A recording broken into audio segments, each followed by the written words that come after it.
सीवान जिले की रहने वाली युवा लेखिका शालिनी सिन्हा को the book of world records ने साहित्य और पत्रकारिता के क्षेत्र में एक अभूतपूर्व योगदान के लिए उन्हें the book of world records के सम्मान से नवाजा है। शालिनी सिन्हा को यह सम्मान मिलने के बाद उनके गांव में चारों तरफ खुशियों का माहौल बना हुआ है। गांव के लोग अपने आप को काफी गौरवान्वित महसूस कर रहे हैं।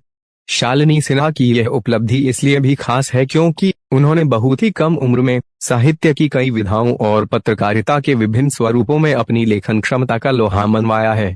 उनकी रचनाओं में कहानी, कविता, निबंध, समीक्षा, फीचर लेखन और शोध पर आधारित पत्रकारिता लेखों की विस्तृत श्रृंखला आदि भी शामिल है। युवा लेखिका शालिनी सिन्हा ने एक के बाद एक तीन प्रतिष्ठित रिकॉर्ड और सम्मान हासिल कर साहित्य जगत में हलचल मचा दी है। उनकी बहुमुखी लेखन प्रतिभा को अब न केवल अंतर्राष्ट्रीय स्तर पर बल्कि राष्ट्रीय और भारतीय रिकॉर्ड संस्थाओं द्वारा भी सराहा जा रहा है। श्रीमती शालिनी सिन्हा को मिली ये तीनों प्रमुख उपलब्धियां उनकी लेखन यात्रा को अद्वितीय बनाती हैं। नमस्कार, मैं शालिनी सिन्हा सिवान के बड़हरिया प्रखंड से हूँ और मुझे यह बताते हुए अत्यंत ही हर्ष हो रहा है कि मुझे हाल ही में एक विश्व रिकॉर्ड का खिताब हासिल हुआ है। यह खिताब मुझे the book of world record की तरफ से दिया गया है, जो कि youngest female writer with maximum diverse literary and journalistic form के लिए प्रदान किया गया है। आपको संक्षेप में बता दूं कि यह सम्मान मुझे 16 कैटेगरीज में लेखन के लिए, एक्सपर्टीज़ लेखन के लिए मिला है।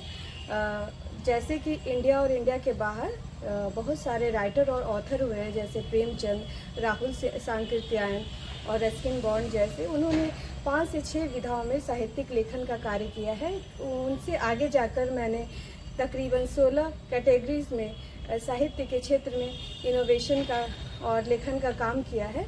इसके अलावा मुझे the India book of record तथा oh my God book of record की तरफ से भी सम्मानित किया जा चुका है और रिकॉर्ड हासिल हो चुका है।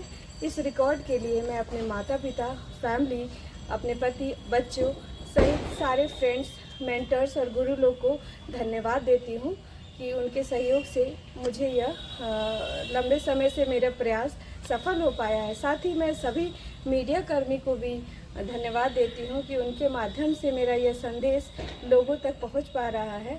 जैसे इस दिवाली में हम सभी ने दियों से घर को रोशन किया है, वैसे ही मैं चाहती हूँ कि आगे आने वाले दिनों में मैं न सिर्फ अपने परिवार बल्कि ये समाज और देश का नाम रोशन कर सकूं। धन्यवाद।